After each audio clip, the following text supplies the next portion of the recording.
Hello, everybody, and welcome to a special episode of Sparring Partners. This is a bonus episode that I recorded with Sean Kinney at RCR Wireless.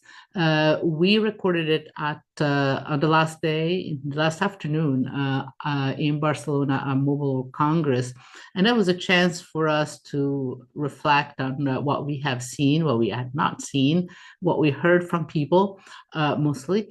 And to give you an update that it's hopefully useful whether you were there or not.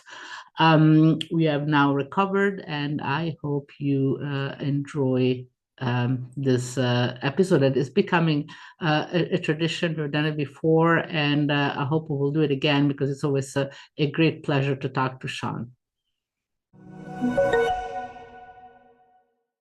All right, for the last session of the program here, it's a pleasure to have you, Monica. I always like to close out MWC by catching up with you.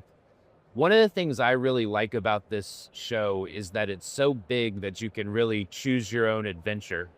The constraints of my job mean that a lot of my adventure is chosen for me. I do enjoy it, of course. But I think you get to take a much more meandering path through the Fira and really kind of go into some of the detail and nuance that I might miss. So I am kind of curious, if you reflect on the past 4 days, what's something that stood out to you?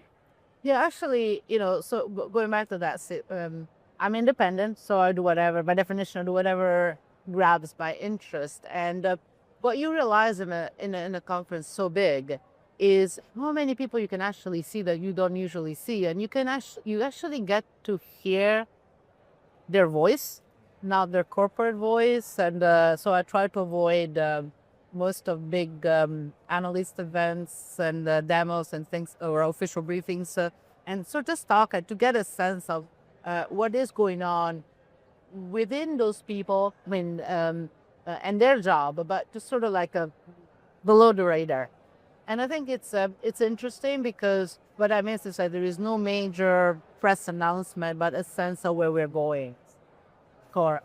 It's a limited sense, but what I was saying is that there is all this talk about AI, clearly, and I think that there is a lot of talk about AI because, in a sense, we are still there is a little bit of hype, but more importantly, there is a high level of uncertainty because AI clearly has the potential to be hugely beneficial, but also has the potential to be hugely disruptive. Disruptive in terms of our jobs, if we have a job, what job it is going to be, how AI is going to be used, is it going to create, a danger? And on the other hand, if will have Wi-Fi, but how beneficial it really is. And we really do not know. And no matter who the people are in the value chain, when you start scratching down a bit, there is this kind of like, yeah, but we really don't know what we're doing. And I'm not saying in a negative way. Sometimes not knowing is that's the way you learn. If you knew everything, yeah. Yeah, and I think that's a good framing because last year was a lot of AI hype, but Yes. 12 months elapsed. People get to experiment. They get to see what works, what doesn't work. They get to adapt their organizational culture to be a Yes. little more ready to actually use it. Because telecom's a conservative industry. Change is hard. It's difficult to steer a big ship like that very quickly. No, it's not just telecoms. Yeah, Let's well, just say, yeah, there's a lot of conservative industries, but it's just I think I have seen a bit of a shift in this sort of conception of AI as what's going to solve all of our problems to a lot more specificity down into subdomain level. I guess one example I would point to is I've seen some cool stuff on agentic closed loop, I guess potentially closed loop, but still human on the loop. And that's, again, organizational comfort and comfort level in RAN management and energy efficiency. And when you're in a, capital constrained financial situation, if you can knock 25% off the power bill, Yeah, why not? that's a big deal, Yeah. right? Yeah. But you have to also be careful that you don't, like in this specific case, you don't cut power consumption to a point that affects customers, because the most efficient network is the one that you switch off. You don't want to go there, obviously. So the question is that how do you manage all those trade-offs? And with agents, you have an inherent problem, because if you have one agent that tries to reduce power consumption, then another agent that wants to maximize quality of experience, there might be a conflict. So no, so as you say, we're getting more specific because in the short term, that's all we can do. But there is that question of what is that we can do in the short term. But then when you look at the sort of longer term, like 10 years, then the amount of uncertainty increases. So back to your point now, there is less hype and more specificity over the short term. But when you look at the long term, I think that there is an increased awareness of the fact that we need to change. So, for instance, cultural change, I think, is going to be essential. And there is a little bit going on, but not quite as much. I think we need to have more. And it's just throughout the organization. There's an interesting thing you said there that I'd maybe expand on a little bit. The idea of joining together what's a network KPI that an engineer cares about versus what's a quality of experience metric that a user experiences. I think that's going to be like a vital bridge when you do start to take your hands off the wheel and let these agentic systems run in closed loops. Because yeah, you can't let this impact your customer, even if it is saving you money, because that's just trading money today for money in the future when you get hit with the churn. Yeah, and that's the thing is that there is no solution. So when you talk about automation and optimization, you don't maximize efficiency. Period. You maximize efficiency for a particular goal. Because otherwise, again, if you maximize only power efficiency, so you need to find this kind of, it's a trade-off. And that's where there is a subtlety there. So AI can help you, but you need to guide it. But we're going to get to a point where we are able to manage that in a much finer way. Very good. But how do we do it? What is that we want? What is our intent? So, okay, everything is intent-based, yes, but how do we define that intent? We shouldn't take it for granted. And that's where the humans are still going to be in the lead, but their role is a little bit different. Not a little, it's actually massively different. So the way we use our expertise is different, and we need to get used to it.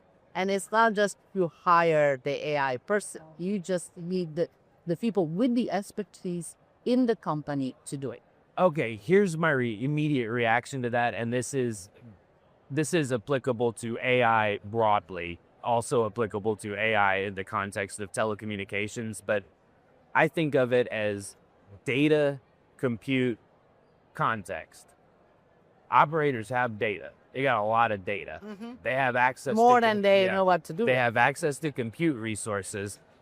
Context is what's really hard. Yes. What is my intent, and how do I go ahead and align all of my resources in service of that intent as it shifts? And I think people still have the edge right now on that, right? Yeah. And the compute part is just something that you build. I mean, I'm not saying it's cheap or easy or whatever, but in a way it's something that fits more in our model. We need something, we build it.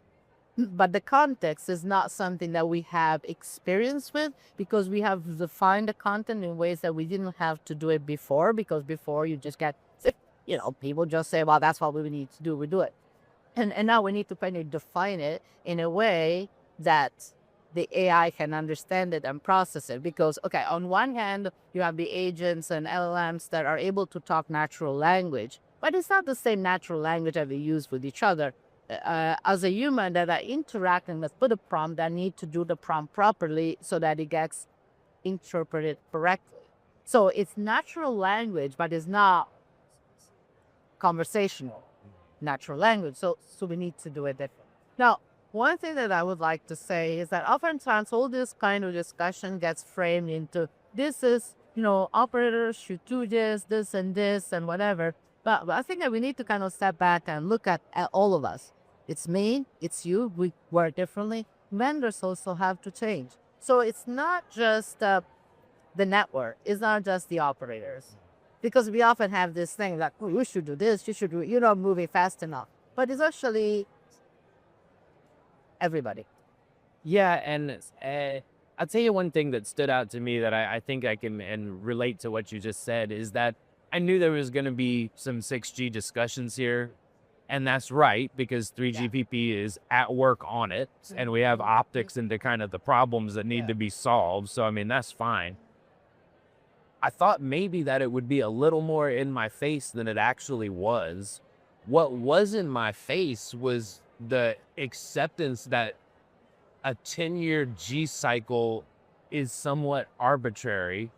Where we are today with 5G and what AI can do for 5G gives you an interesting insight into its relevance beyond the end of the decade, because there's still a lot of work to done. I think there's 25% maybe of operators are just now at SA. Then you have the opportunity to go to 5G advanced after that. And then you have all of this AI tooling that is getting better at an incredible pace. So it's like the idea is that, well, okay, 6G is AI native. Well, it's like, is really, really mature 5G have with AI deeply embedded in it, something that is a highly, highly performant and useful and more present than 6G? Is that a thought? I don't know, because I think that AI is kind of it's a parallel path, but sort of independent. And what 6G is going to do is to create interfaces which are native AI, because that's what you're going to have purely. And so that's where we're going. But it's not going to be a step function. Right. So it's going to be a gradual evolution. And so I don't see, I mean, we're going to get 6G whenever, fine. But I see more of a gradual path towards 6G, which is what happened before. I mean, with the 5G, because the air interface was different, it was more of a step. It doesn't seem like we're going to have the same with 6G. We don't know yet exactly the details, but it's going to be, I think, more of a gradual path, which is actually the way technology develops. Because, okay, say, I'm a big fan of sensing, wireless sensing. Okay, but you're not going to have sensing with 6G. You already can do some sensing, and so it's just going to be gradually evolving. And you want to get started now, probably, and then or use it whenever you need it. So I don't see 6G to be such a major. How can I say again, the step function? Yeah, well, I mean, as soon as you referenced the waveform, I was about to, let me segue this into sensing, because I want to talk about that too. But yeah, you're right. 3GPP is using 5G waveform for 6G. I think that's kind of been hammered out. There was some pushback to that, because if you go to something different, you can potentially make sensing a lot more impactful.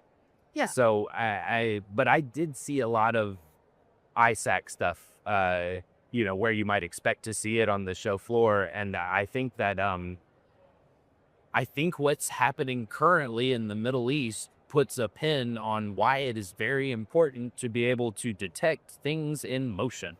And I feel like that gave a bit of urgency to delivering those capabilities in a functional way.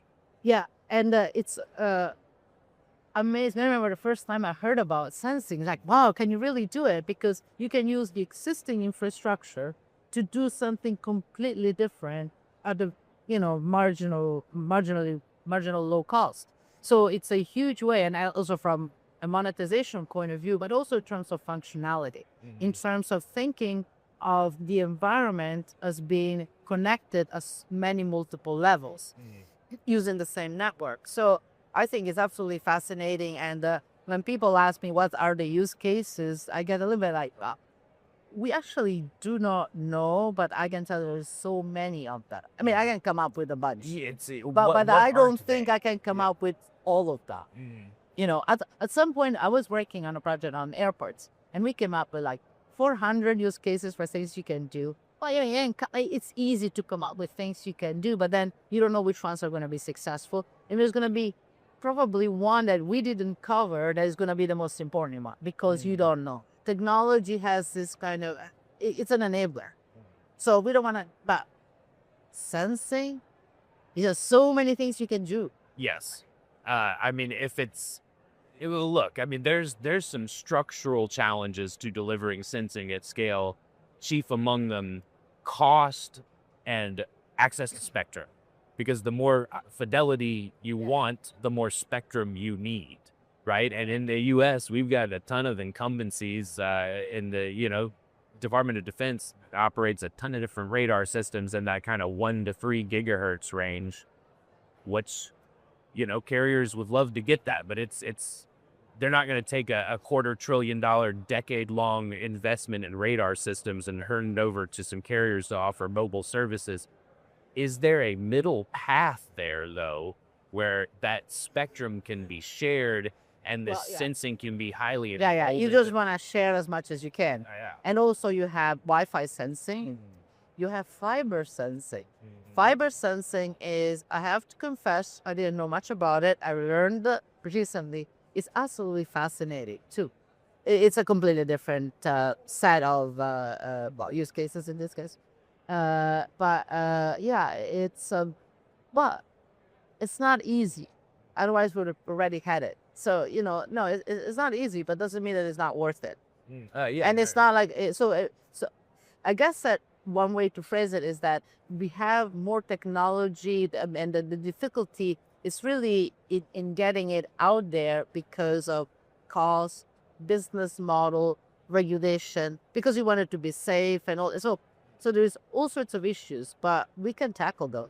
It's going to take time. Oh, 100%. Yeah. I mean, and I just, I like the kind of far future kind of stuff. And I mean, if you had enough spectrum, you could do biological sensing and you could wirelessly tell if I was about to have a heart attack. And at that point, we fully blended technological, biological, right? And this is my favorite one. Yeah, I'm the ultimate network endpoint, right? Like this is the far edge is my anatomy. But if you think about allowing elderly people or disabled people to live at home on their own, it's a huge thing. Now, clearly, there is a privacy price to pay. Well, if I am in that category, I'm an old person and I want to live on my own, I'm happy to give up my privacy and have a better quality of life. That's my choice. Maybe your choice is different. But the fact that I have the choice, it's huge. So, yeah, it is an issue because, with all this kind of pervasive connectivity, sensing and all that, we are tracked in whatever thing we do. I mean, I used a biometric scanner to enter this country, and there's hundreds of hours of me on camera on the internet. So I've passed the point of no return. But exactly. But then again, it's really up to you. If you are uncomfortable with it, you just don't use your cell phone. This is what I tell everyone that is concerned about stuff. Just switch off their phone, easy, and nobody will do it. So it's a trade-off, and we need to, as a society, as individuals, and as a technology providers, we need to come to terms and decide what we are comfortable with and what we're not. And we should also have control over the data so that you can, to the extent that you can, so that you decide how much about you different people know. Yeah, well, I mean, customer centricity. If you're the mobile service provider selling me something, ask me what I want. If you're the vendor selling the mobile service provider equipment, ask them what they want. Don't dictate it to them, right? Exactly. Yeah. And that's all the certification issue, right? In terms of you have a right to choose, and they should provide you the right support that. And unfortunately, what we're seeing in a lot of cases is where you actually do not have that right. And then it becomes an issue of privacy, but in reality, it's not so much privacy, it's just the flexibility and control and transparency over the data. So it's not necessarily privacy, or well, when you talk about privacy, always like, well, we need to defend privacy, right? But how do you do it? It's not by not tracking, is by making sure that information that is tracked is under your control and is used properly. Any other themes in your conversations this week that you'd draw out?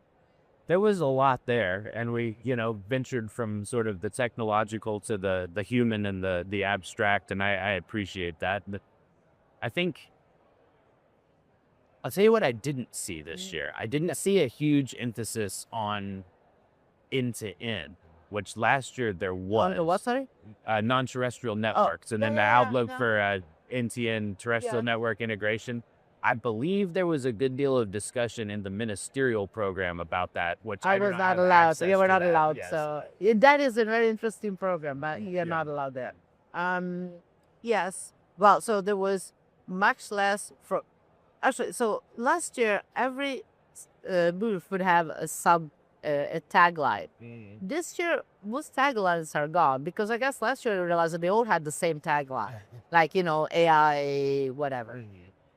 So this year, okay, so other than AI, I don't see anything. So 6G, not that much. Non-terrestrial, not that much. Anything else? And this is like open RAN, not much. APIs. not a APIs lot. also disappeared. Yeah, where did that go? That was They everywhere. disappeared. Everywhere. So API came up, right?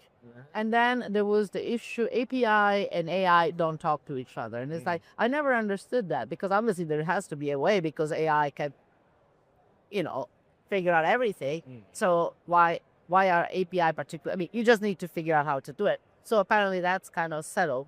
But the thing is that APIs everybody's using now. It's just the network APIs are a little bit more problematic, but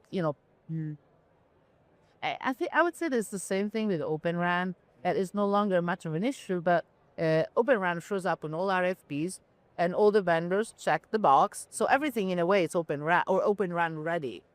So compliant. Yeah. yeah, but then 100%. if I sell you whatever number of base stations, what you do is up to you.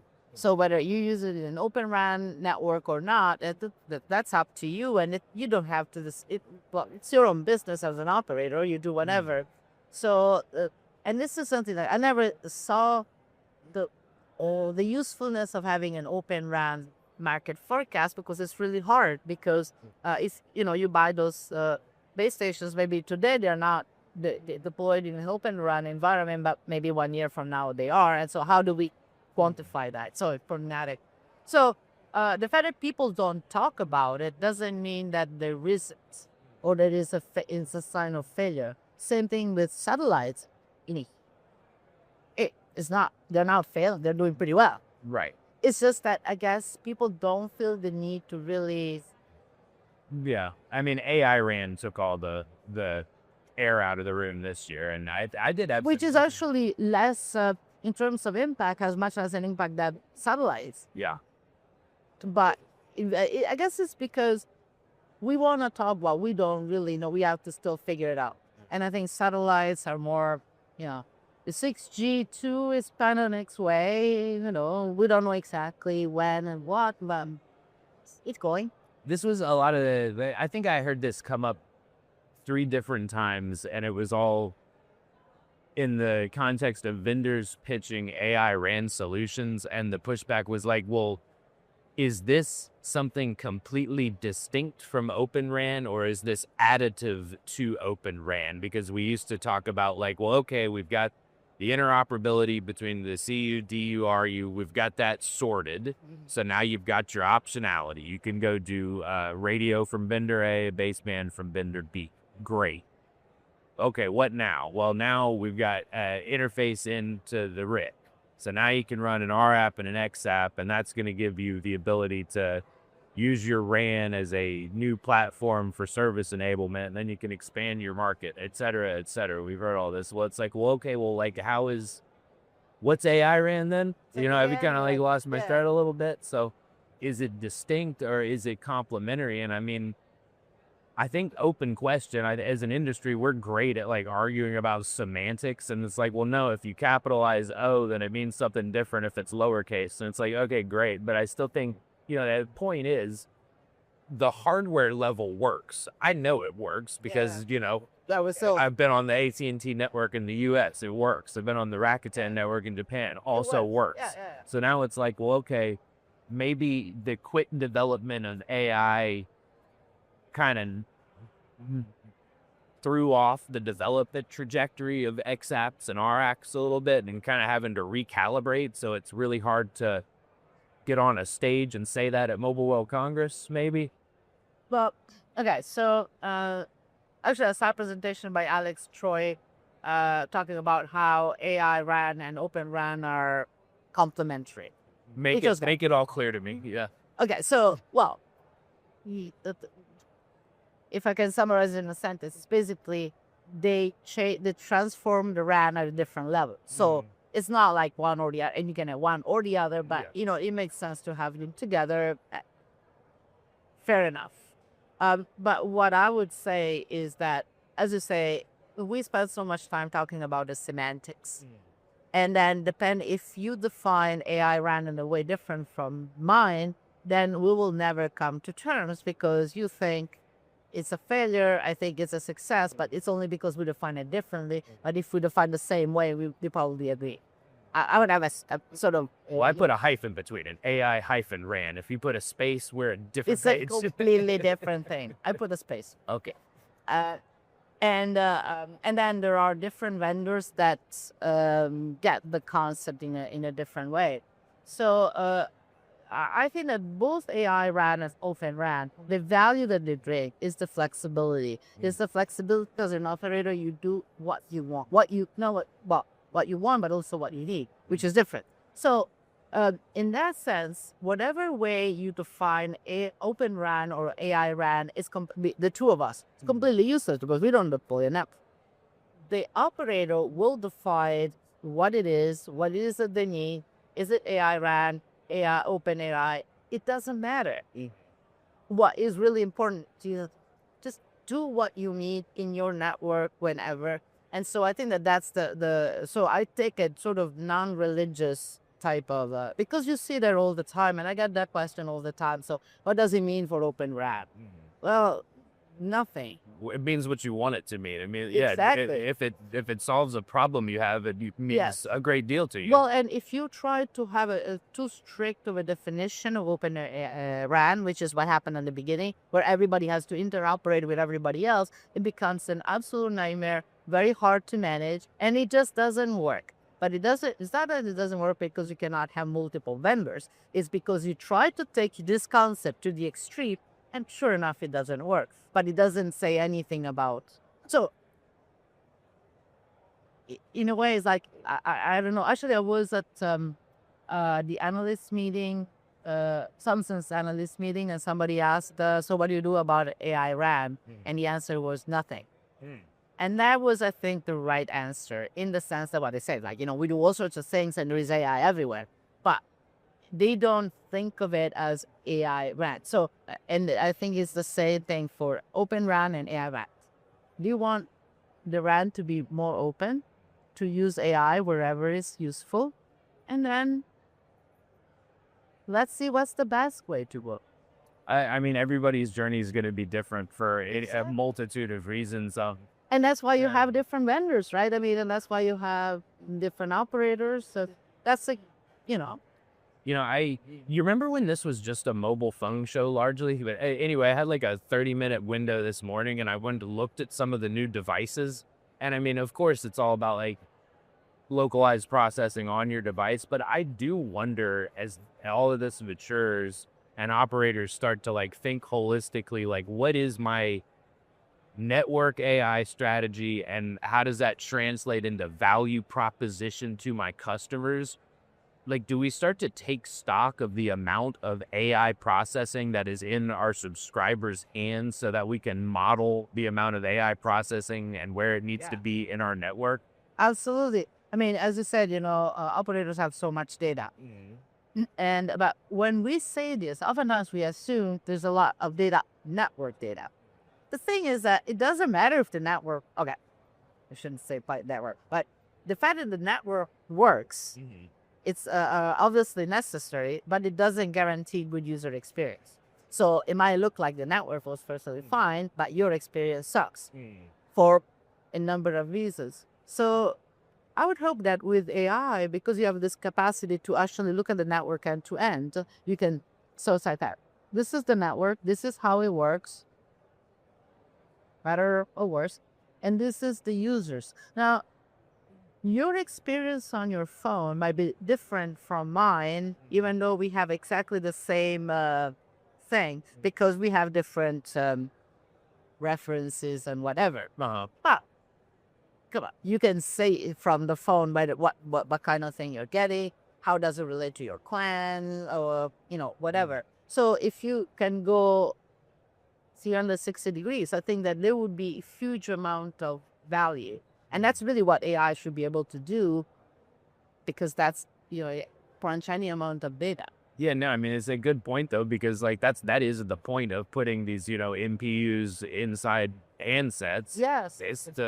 It just works. Like it doesn't have anything to do with the network. You could Yeah, have the network turned off. Yeah, and it but you still need work. to relate your experience with your phone to the network so that you know how to optimize the network. So back to the point of you don't optimize the network, you optimize it for a reason. You need to optimize it, not to have the standard KPIs is like network availability, drop calls. Okay, drop calls for instance. Obviously, you don't want to have drop any call, but the thing is that if to minimize drop calls, you actually make quality of experience worse, that's not good. Because you can do that if you just, So, so the goal should be to maximize quality of experience, not network performance. And in most cases, it's going to be aligned, but not necessarily always. So if you look at, for instance, for video compression, the type of video, so ideally you don't compress, I mean, the better resolution thereof are, but sometimes the compression translates into better quality of experience. But how do you know how to do it? So you need to kind of circle back. What is the network capable of? What are the users' experience? Okay. So AI as a way to look at experience and performance from a 360-degree point of view, but still keeping in mind that there's customers out there that are paying you for a service. And they are the real goal. Right. The real goal is not to get, I mean, this is like from a RF engineering point of view, for people that love networks, and we do, is to get the network to work well. But the real goal is a service, is connectivity, is service. It is not even a monetization. It's what you're trying to do is to make your users happy. So as all of this continues to unfold, operators are going to make whatever selections they're going to make. But just remember, customers. Yeah, customers is your goal. Well, because when you think about it at the very beginning, if you don't have access to what users experience, the best proxy is the network. Right. Yeah, clearly, if your site is down, quality experience is terrible. So yes, when you have a very simple network that doesn't do a whole lot, the network performance is a good proxy. Right now, with all the different type of use cases, what is that people do with their phone or IoT or whatever, network performance is not always the best proxy. And since you have access to the data from the user, well, then that's what you should be using. And clearly, circle back because then it goes back. So are you going to adjust any of your research focuses based on the conversations you had this week? Are you going to stay the course? No, I will. I think that what I want to do is to look more into the adoption of AI. What does it mean in terms of what is that we need to do to make sure that AI is going to be a benefit to us rather than a danger, and what the impact is going to have at the organizational level, cultural level. So I think I'm getting more and more interested in that. And also, a little bit, beyond just the network and the society implications of it, Yeah. which is, I'm getting a little bit scary there. Well, I let's don't end it on a positive note, though. I do think this is my experience, but the energy was great in the event. at the event. Yes. I thought the attendance, I don't know if they published official figures yet, but it's strong. It's late Thursday and it's still like, Yeah, I think that Quite full out there. today, I mean, maybe I was able, but my impression is that just the mayor invited a lot of students to come here. Yeah. So you see a lot of young kids, well, good. but that way, and I think it's an excellent idea to bring, if you think about when you were in high school, if they were to take you to a place like this, wouldn't to be, fun or mind blowing. So That if was that's not the available case, to me in rural Mississippi. no, to me neither. I guess that's what, I look at them and it's like, I wish Yeah. I had this, so they had this opportunity. But yeah, I think that, yeah, people are, with it. And I think I've seen much less hype than last year, Yeah. but without people being negative. Excellent. You see what I'm saying? Excellent distinction. Yes. Everybody's excited. Everybody feels that there's progress being made, but it's still art of the practical, not art of the possible. Yeah, and I think that the problem with hype is that nobody can say what they think because the hype overrides whatever. You can't just say, yeah, I don't think AI is going to be all that great. Or it's going to be, yeah. You cannot do it because then you look like you're, well, whatever. So in this context, you can have more interesting and engaging conversations because people are more willing to accept the challenges, which are there anyway, but they're not hiding them. So it's more relaxed, exciting. Yeah. No, I had a great time at the show this year. And Monica, I had a great time speaking with you as Same here. always.